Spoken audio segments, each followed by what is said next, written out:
News of the plea deal first broke, which shocked and horrified many 9/11 survivors and victims' families. Well, let's get right to Fox 5's Teresa Priolo live in the newsroom with the late-breaking details tonight. Teresa. Steve and Natasha, that announcement that Defense Secretary Lloyd Austin was putting the death penalty back on the table and revoking a plea deal by the 9/11 mastermind and two of his accomplices came in a memo around 8 o'clock.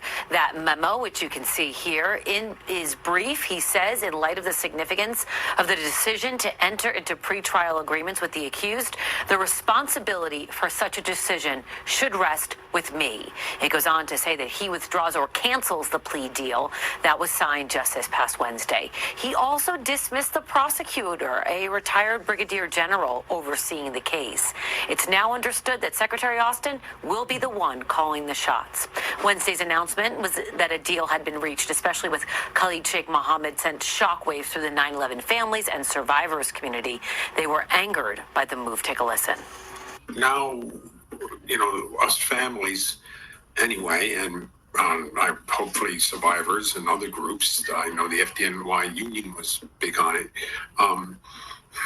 will gather together and demand answers and information as to what is in fact going to happen. I think it's high time that somebody, a politician responsible, takes responsibility and ends this entire process.